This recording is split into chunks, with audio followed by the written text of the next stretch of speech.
Clausen are here today, and Fred is our speaker.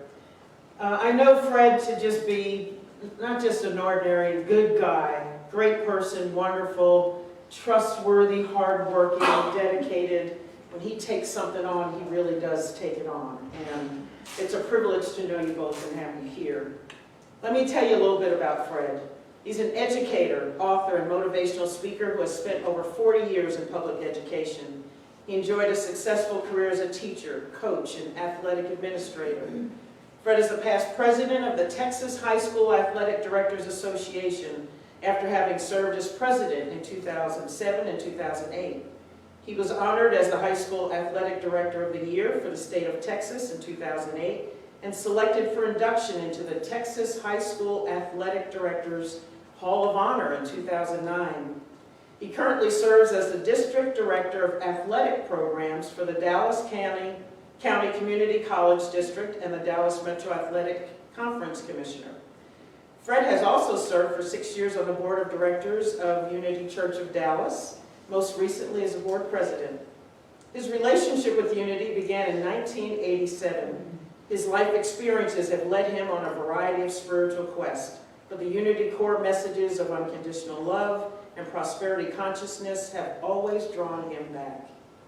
His solid spiritual foundation is now permanently settled in Unity, where the love, acceptance, and a mindset of both prosperity and abundance provide daily inspiration, motivation on his human journey. Fred is the author of 2 books. His most recent book, published in 2018, is The Fork in the Road Leads Home, a reflection of my life's journey. He also wrote the Essential Elements of Successful Coaching, which is widely used in educating leaders in all facets of education, business, and personal achievement. Fred Clausen.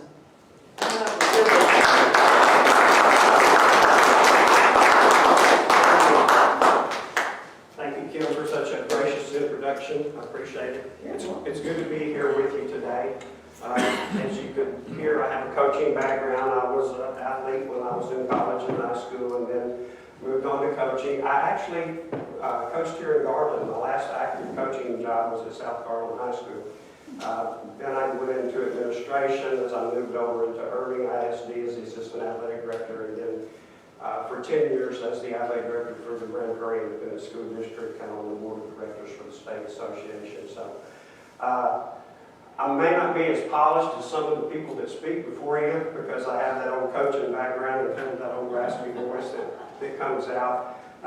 But I do think that I am excited about sharing just a few things with you today that have really been influential in my life. How many of you have been around Garland for a lot of years? Quite a few of you. So y'all know Homer Johnson. Homer Johnson was the athletic director forever and ever and ever when I was coaching here. And I think he just recently retired. He's about, I guess, around 90 now, but he was the athletic director for 60-something years for the Garland ISD. And he was influential in my life, too. And Monica used to get a big kick out of it when we go to different conventions and stuff to get a chance to visit with Homer, because Homer, if you ever knew him, he could tell story after story about Garland. But I'm not here to talk about that today. I wanted to share a few things with you. The title is Today is the Tomorrow That You Dreamed About Yesterday.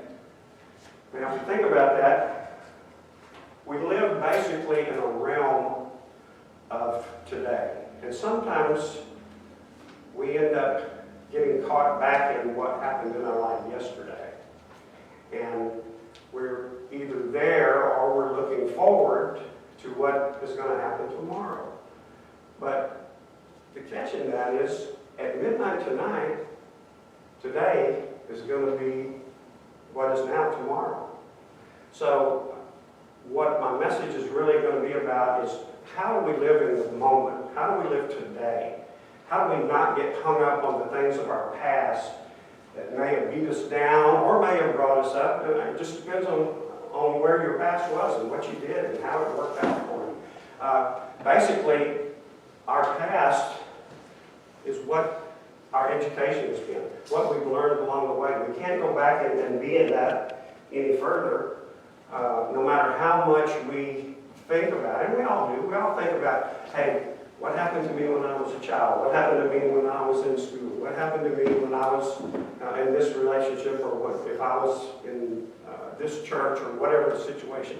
It's normal. And you need to go back and you need to refresh those things. You need to know where you came from. And you know, when I pray, a lot of the prayers that I say at night, or even during the day, I pray for all those people in my life that have come into my life at one time or another, whether it be a parent, whether it be a relationship, whether it be someone I work with, because I've tried to learn something from everyone in every relationship. And that's the past, you know. And how many of us know people that, for whatever reason, Monica, she likes the Hallmark movies. How many of you ladies watch the Hallmark? Come on, I know it's more than that. Okay, so there's always this one guy in every one of the Hallmark movies that is there in whatever little town they're in, and he's going around with his leather jacket on from high school, you know, because he's never gotten past that. His whole existence is that he caught the winning touchdown pass at the homecoming game his senior year. So, I mean, and I know that's a silly illustration, but some people, that's where their existence remains. It remains in the past. And, you know, today, they're never able to enjoy what's going on in their life and in the world today. And what I'm here to encourage you to do, and I have to remind myself to do every day, is live in the present moment. Kevin and Monica and I were talking in her office about that sometimes we get so hung up on the things of the past, or excited, and it's good to be excited about what's going to happen in the future. You've got to have plans. I'm not saying that. I mean, as a coach, you know, I was always making plans. You're game planning, or you're planning for the next season, or you know, as an athletic director, you're having you've got to make plans. But if you spend all your energy and time either worried about what happened in the past, beating yourself up over that, then you can't enjoy what's right in front of you today. And you know, the older I get, the more conscious I become, is I don't know how many days I've got, so I'm going to take one at a time, and I'm going to enjoy it, I'm going to live in it, and I'm going to rejoice in it, and I'm going to find the positive things about it. So that's kind of the direction that we're going to take this morning.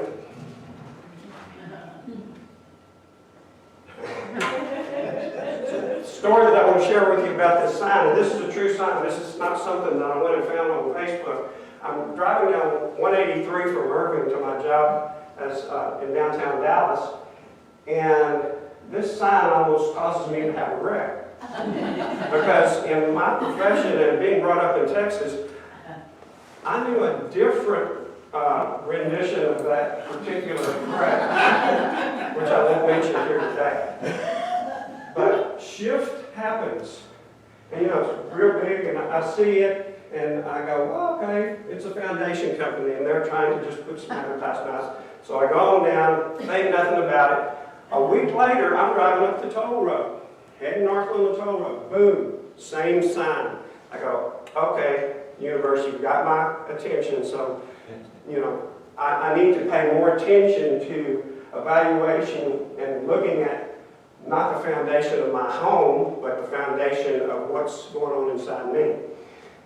How many of you, well, you all do, if you live here long enough, you know that the soil here in North Texas is expanding and contracting, and the foundation of your home, if you haven't had to have work on it at this point, you will at some point in the future, probably. We all know that.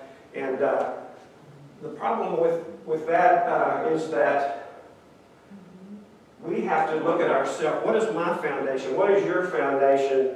And not having to do with your home, but having to do with your life. You know, a long time before we noticed the cracks in the walls from our foundation, all of that, the stress or whatever's causing it is taking place down underneath. And it's the same way in our life. Long before we get stressed out, or long before something comes into our life that cracks in our own existence, there's things that are going on down there underneath everything. And, you know, Jesus said that he shared a parable about the wise and the foolish builder. How many of you have heard that parable? I'm pretty sure you all have if you've been around. If you started out in a Baptist church like me, I'm sure you did. I got to unity as quick as I could. But that simply says, you know, that that a foolish man will build his house on sand. And, the wise builder will build his house on solid rock. And then when the storms come and the water comes, or when the tough times come, the one that builds his house on something that's not a solid foundation is not going to be able to sustain itself. And it's the same way in our lives. So what are we looking at as far as our foundation? So in my estimation, we're highly dependent on two things for what is our foundation, be it spiritually, our character, our integrity, or whatever. And that's, number one, how we define ourselves. How we see ourselves. When we get up and look in the mirror in the morning, what is it that we see staring back at us? And in our own interpretation of who we are, how do we define ourselves?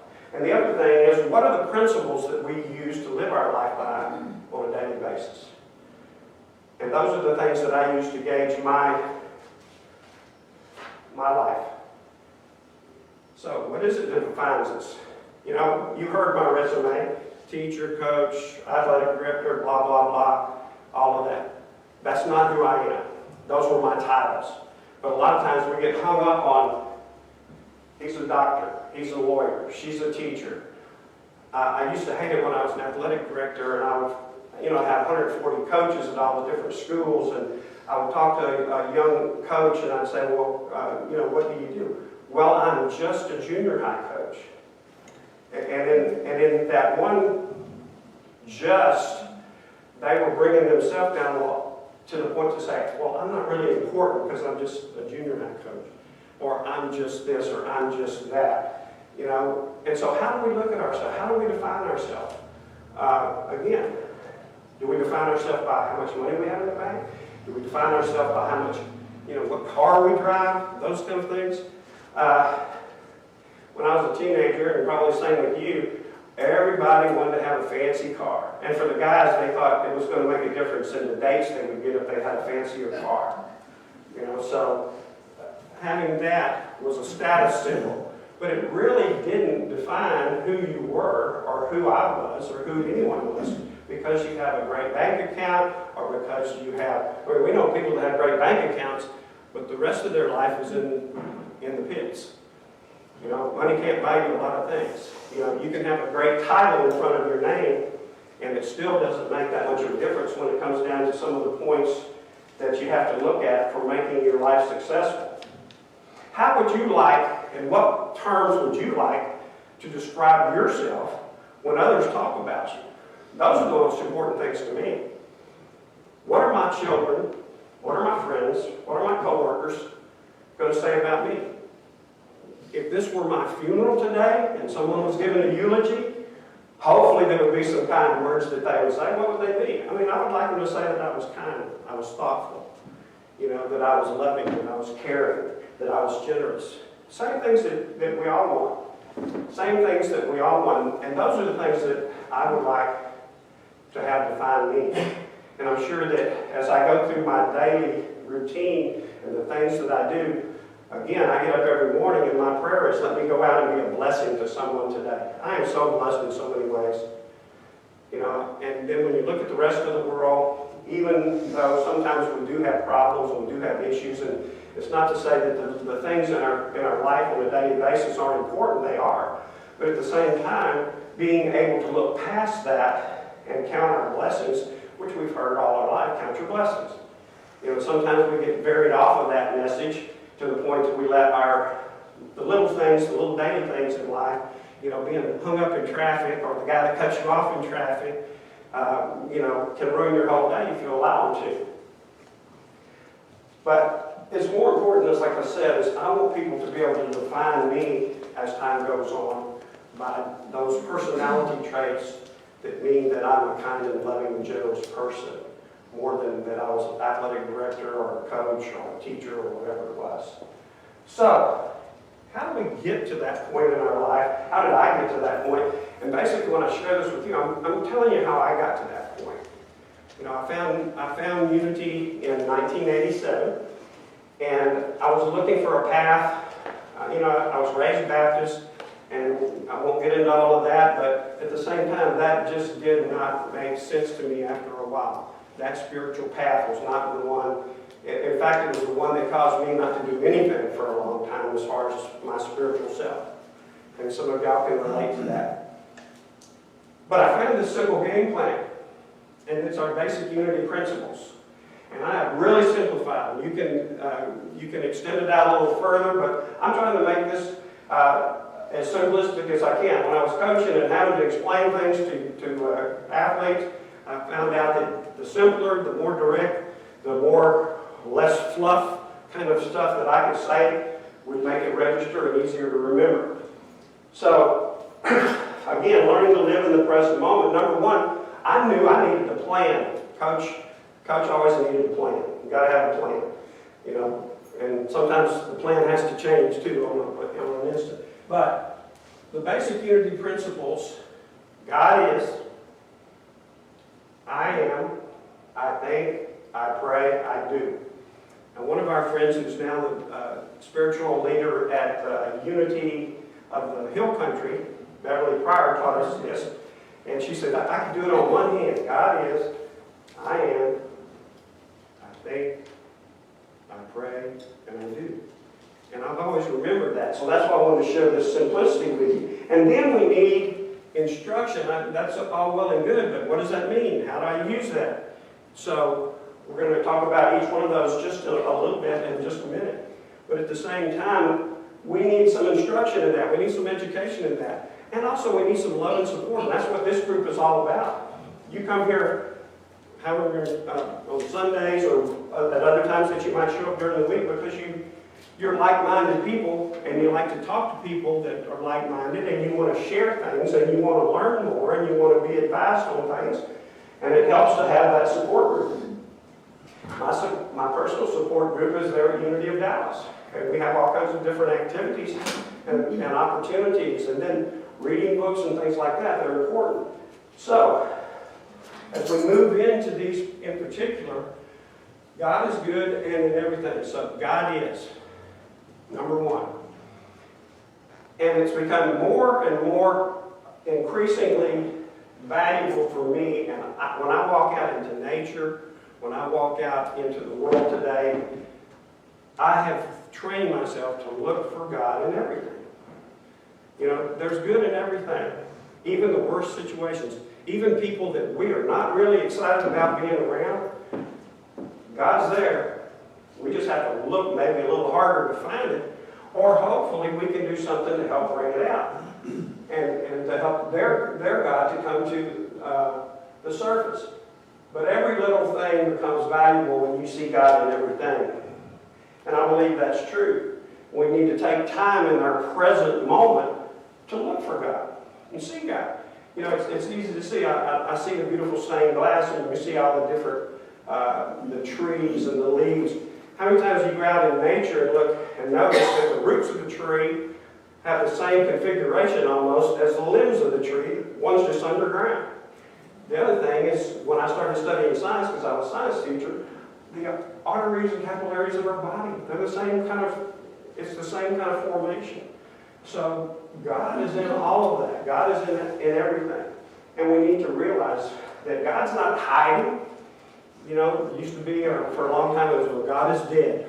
God's not dead. God didn't go anywhere. God is right here in me and in you and in everything in nature and in everything that is and will be. I am one with God. This is my personal favorite. I am one with God. And until we understand that and bring it into our own thought process on a daily basis, then we're never going to really achieve, in my estimation, that fulfillment that we have and the joy that we'll have in living each and every day. In 1 Corinthians it says, do you not know that you are God's temple and that God's Spirit dwells in you? You know, we look for sometimes God out there, God in heaven, God here, there, and everywhere. But the reality, God's right here. And you know, that was something that I had to really comprehend. God lives in me. And that means that there's nowhere that I am that God isn't. I can run and hide and think I can get away from God. And boy, when we were young, we thought, well, if we did something somewhere, maybe God won't see us. Here we go. Yeah, right now we're looking, boy, was that wrong. But And it's not so much, and I don't want to put it back into that context, because that context was that fear of, oh my God, if you do anything wrong, God's going to see you and strike you dead kind of deal. It's not that context. But the context is no matter where I go, no matter who I'm with, no matter what I'm doing, God is present. Because God is within me. And if I'm present there, so is God. And if you're present there, so is God. Even if you don't acknowledge it or know it at the moment, then I do. And you hopefully will develop that. So, being able to show up each day and to show others the God in you is one of my goals on a daily basis. When I go to 7-Eleven on my way to work, I'm going to open the door for someone and let them go first. I'm going to smile at people. I'm going to talk to people. My wife says I talk all the time, so that's good. But at the same time, what I try to do is, you never know who you're talking to and what their day's like or what their life's like. And sometimes it's just, how you doing? Hope you have a great day. Give them a smile. Open a door for them. Do some of those things that are just out of the kindness that can mean a world of difference to someone. Quick story on that is in 7-Eleven buying coffee, young lady there buying coffee, and all of a sudden I just see tears running down her cheeks. And I'm going, okay, doesn't take a genius to figure out something going on with this young lady. So I started talking to her. I said, are you okay? And she said, yeah, I'm just having a rough time right now, blah, blah, blah. And I said, well, could you use a hug? And she just looks at me and kind of funny. She said, yeah, I could. So I gave her a hug. We went on our way. I said, I hope your day's going to go better. And she said, I'm pretty sure it will now. And I don't tell you that. I just tell you that to say that there's small things that we can do in our life that can mean a world of difference to other people. We don't know where everyone's at in their particular world and what's going on with them on that day. This is their, I think, part. Our thoughts create our reality. You've heard this before. What we think we become. Quote from Buddha. What I want you to do, though, is understand that you need to think about what you think about. And I know that sounds a little crazy, but I find myself sometimes, I'll be sitting there and my mind tends to go here and there and everywhere, depends on what's going on, because I'm a severe multitasker at times. But I'll sit there and go, why did I think about that? Or why did that pop into my mind kind of deal? So I start trying to analyze those kind of things. Why am I thinking about that? And I've read studies that say that humans are the only ones that can really make that kind of analysis. Their brain is developed enough that we can actually think about what we think about.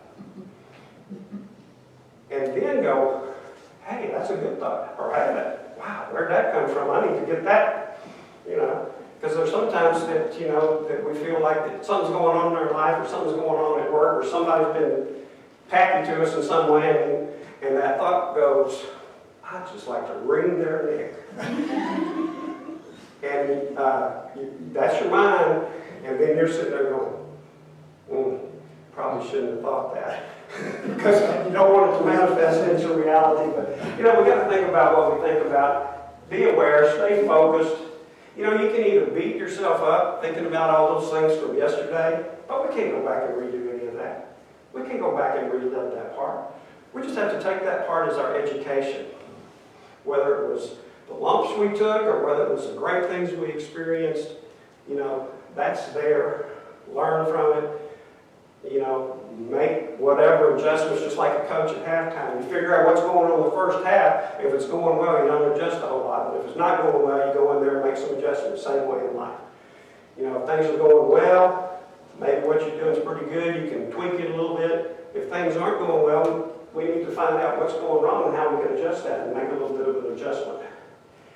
But it's important for us to understand in this process, I think, every important thing that's ever happened, ever been invented, every important social advancement began as a thought.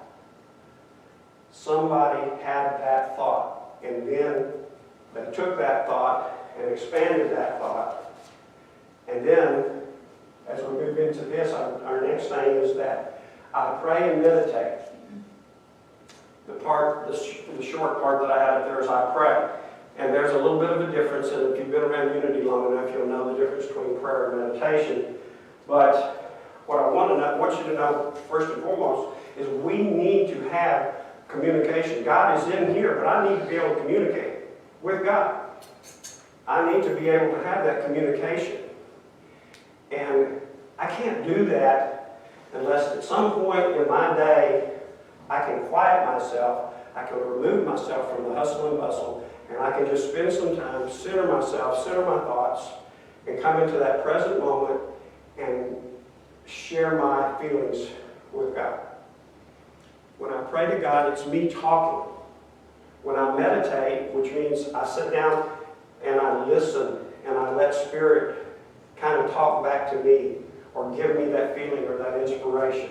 Now, I will be the first to tell you, I am not the best meditator in the world. My wife is. She's great at it, and she embraces that. I'm working on it. But, you know, I do have my prayer time and I do have my meditation time. But the whole thing is, we've got to understand that communication, sometimes we confuse communicating with someone talking. But communication is talking and listening. Otherwise, it's not a conversation. We're not communicating. If I'm just sitting here talking and you're just sitting there going, you know, that is me lecturing or me talking. It's not a communication. If we want to communicate and have that good relationship with anyone or with God, we have to talk. We have to put out there to the universe, to God, what it is that we would like, what it is that we're looking at or that's troubling us, and then go within and give ourselves time for that to sink in and for us to hear or receive some inspiration about where we should go from there. We need to clear the clutter. Sort of like when our computers hang up, what's the first thing we do? First thing we do, because I'm no genius at this, I promise you, is shut it off and then turn it back on and hope with both fingers crossed that it's going to cure whatever it is. And you know, after that, especially like on my phone, if it gets past that, I've got to go find a 14-year-old. Hand it to him and say, here's the deal, what can you do, help me out. But the point of that is, clear the clutter. Make some time to just spend time in that communication process. And that's where the I pray part comes in. When it really is I pray and I meditate in order to establish that communication. You know, and it says, quiet your mind and then open your heart. And I have a couple of verses there that you can see, but at the same time, when I sit and analyze, what can I do better? What can I do to make my own life better? It's to have that more quiet time, more time that I can go within and see what's going on. It helps me to become calmer, more centered. And at the same time, when I'm calmer and more centered, I can make better decisions. I can make better plans. I can have a lot of that stuff that's better off if I'm able to clear the clutter and to have that communication with God. The other thing as far as communication, before I get to this very last part, is that don't ever assume that someone understands what you're saying. You know, with kids or your wife, you know, you may be saying something or they may be saying something, and they, you know, somewhere it's kind of lost in translation kind of deal. Well, and then I hear, well, I told you so-and-so, and then you say, right, guys? Well, that's not what I heard. You know, so it's like, okay, let's get on the same page here. So that communication is really important, and assuming that someone, gosh, in coaching it was really hectic, because if you assume a 15-year-old kid understands what you just told them without you saying, hey, tell me back what I just told you. Do you understand? Those kind of things. You know, it's kind of elementary teaching process, but it's the same thing. At least we know we're on the same page. Because if you're not, even the best communication can go awry. I promise you. All right, so the last thing, actually the most important, so we got God is, I am, I think, I pray, I do, I take action. I co-create with God, and that's the other thing. Our relationship with God is not one of dependency. It should be one of partnership, that co-creative state. You know, I see, and I've gone through it myself, where we go into prayer for something that's gone crazy in our life or something that's going on, and it's almost that we get into a begging state with God. Oh God, please do this, please do that, please do this, please give me this, please, blah, blah, blah. You know, you've heard it, we've been there. And I'm not saying that's wrong, but I'm saying asking that without also saying, and I'm willing to do whatever needs to be done that you guide me to do to help get that done. That's the co-creative part. Is, you know, I can sit there and ask God, oh, please go do it for me. I'm just going to kick back here a while you take care of this for me. It doesn't usually work out real well. But if you enter into that partnership with God and say, I'm willing to do whatever it takes, just show me the way. You know, I'm willing to get on board, and you inspire me, and you show me a sign, and I'm willing to jump on board. If you would, I have a couple of affirmations I'd like for you to say with me. And it's in line with us co-creating and taking action. So what I'll do is I'll just say it, and then if you'll repeat it with me, I would appreciate it. Today I choose life. Today I choose life. Today I choose love. Today I choose love. Today I choose joy and happiness. Today I choose joy and happiness. Today I choose health. Today I choose health. Today I choose service. Today I choose service. Today I choose inspiration. Today I choose inspiration. Today I choose freedom. Today I choose freedom. And today I choose to become the spiritual being that God created me to be. Today I choose to become the spiritual being God created me to be. And as I end this and move into the portion where we're going to talk a little bit about our veterans and an experience that I had, it's important to know again that we're in that partnership with God. God will be there, but we've got to acknowledge God.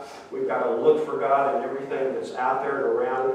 Understand that sometimes it's hard to find God and love in the things that go on in our life and that go on in the world, but it keeps me sane to be able to maintain and establish.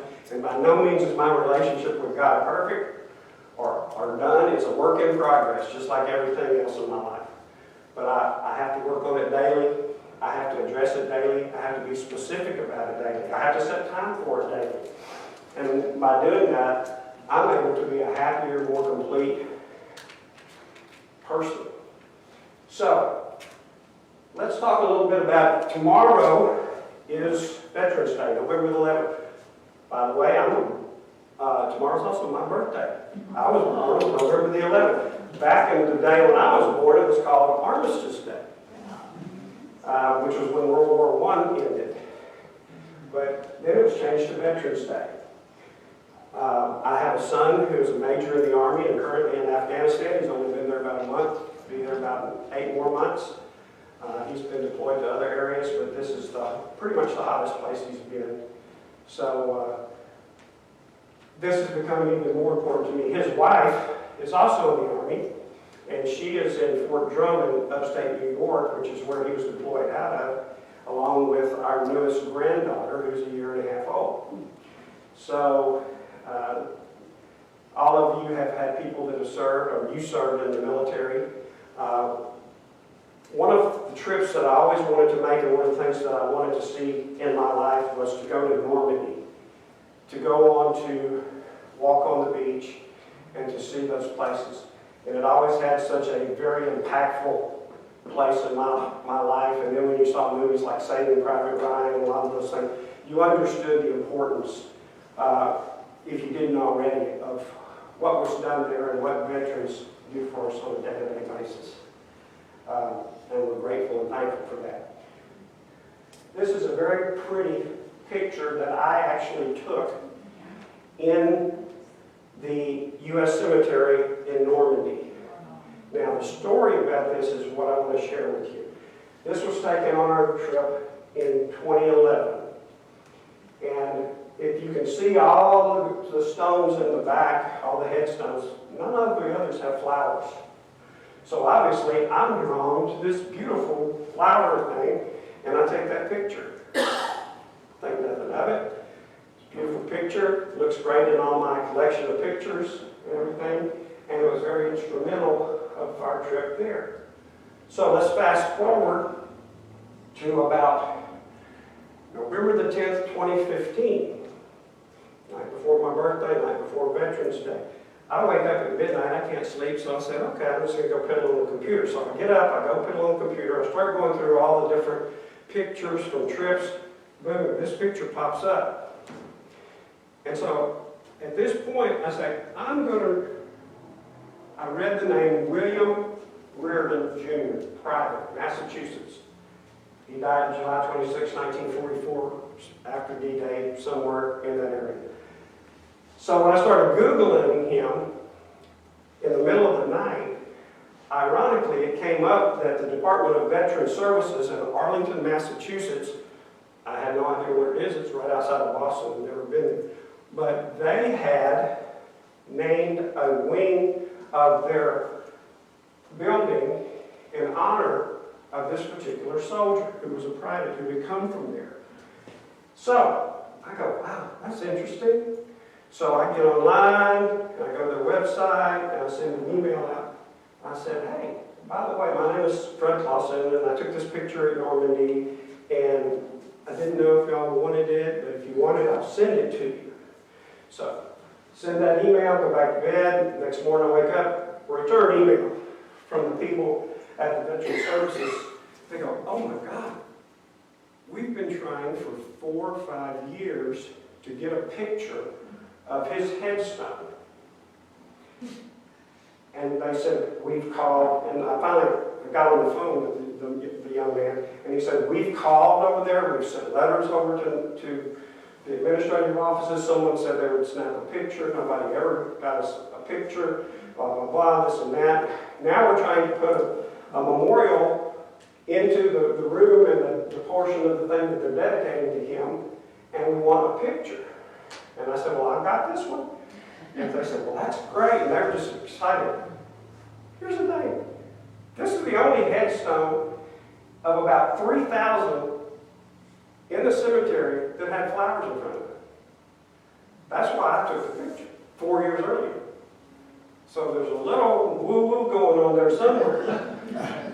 Even more than that, I talked to the young man who was at the Veteran Services, and I said, well, who do you think would have put the flowers there?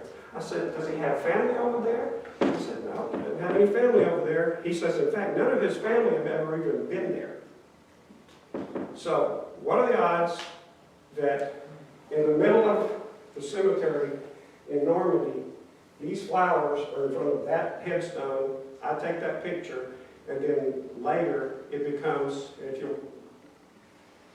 it becomes the picture, as you can see, next to his Purple Heart and his Bronze Star.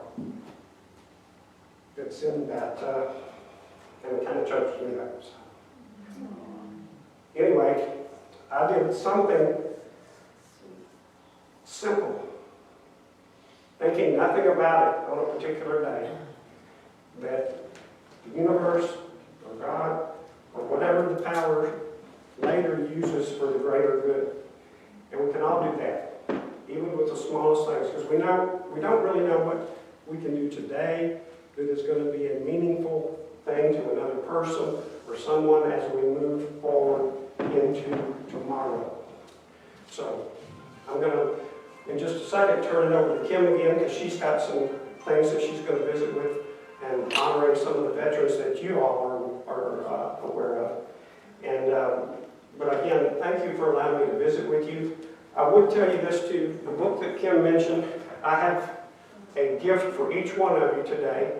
One of my books, they're out on the table, pick it up. I've signed it inside with my name, and I'd be honored if you take it as a gift for this holiday season and just enjoy it. And I appreciate the opportunity, Kim, to come and visit with y'all. And so I'm going to turn it back over to you. and we'll continue our tribute to the veterans. And thank you again for allowing me to be here.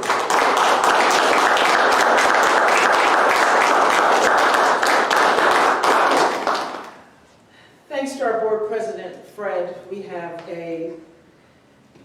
our brick area out front where we have honored many of our veterans that are dear to in our hearts and our minds. And so to all veterans, on behalf of a grateful nation, we honor you for your dedication and your service. And I'd like to read you now the names of the veterans that are close in our hearts and our minds. Jeffrey Aiken, Tech Sergeant, Air Force. William N. Allen. Luvendis S. Andrews, Corporal, Marines. Marshall S. Andrews, Jr., Tech Corporal, Army Reserve. Dan M. Bird, E5, Army. Harry Ryan Campbell, RM2, Navy. Juan Castro, Captain in the Air Force. Henry Clemens, Chief, Navy. Dale Compow, Sergeant, Army. Karen Edwards, Sergeant, Air Force. Philip R. Fagan, Master Sergeant, Army. Pedro Fuentes, Private, Army. Richard Gardnauer, Private First Class, Army. Robert Gardnauer, Private First Class, Army.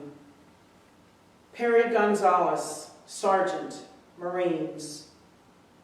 Robert Greer, Corporal, Marines. Kenneth Ray Harper, Private, Army. Gerald Harvey, E4, Air Force. Larry T. Hogue, Lance Corporal, Marines. Fred David Howard, Sergeant in the Army. Paul Michael Howard, Senior Airman, Air Force. Ronald Hunter, Sergeant, Marines. Richard Hunter, Specialist 5, Army. Mort Johnson, Captain, Marines. Zach Johnson, Sergeant First Class, Army. Eric Paul Quebeca, Major, Air Force. James Lewis, Chief Warrant Officer, Army. Robert Marquis, Master Gunnery Sergeant, Marines. Ricky McDonald, Sergeant, Marines. Dwayne Meeker, Sergeant, Army. Steve Miller, Corpsman, Coast Guard. Lonnie Morgan, Airman First Class, Air Force. Pinky T. Mullins, Corporal, Army. Eddie L. Mullins, Sergeant, Marines. James Melton Niemeyer, Sergeant, Air Force. Larry Olson, Staff Sergeant, Air Force. Lowell Paul, Staff Sergeant, Army. Latasha Priest, Specialist E4, Army. Jeffrey Priest, Master Sergeant E8, Army. Michael Priest, Master Sergeant E8, Army. Walter Roberts, Corporal, Marines. Emmett Allen, Rouse, Captain in the Air Force. John Foster Ruffin Jr., Corporal in the Marines. John Foster Ruffin Sr., Tech Sergeant in the Army. Galen Sanford, Seaman, Navy. David Charles Skipworth, Corporal, Marines. Dayward Thornton, Judge and Staff Sergeant, Marines. David Walrath, Chief Petty Officer, Navy. Chad Warner, Staff Sergeant, Army. And Joseph H. Wolfenberger, Colonel in the Army. These men and women gave time for their lives to serve this country, to help sustain the freedom that we enjoy every single day. And so we honor all of you from the deepest, deepest part of our hearts, now and forever. And so let's just hold in our hearts and minds now with gratitude, in silence, for all of them, and for those who love and care for them.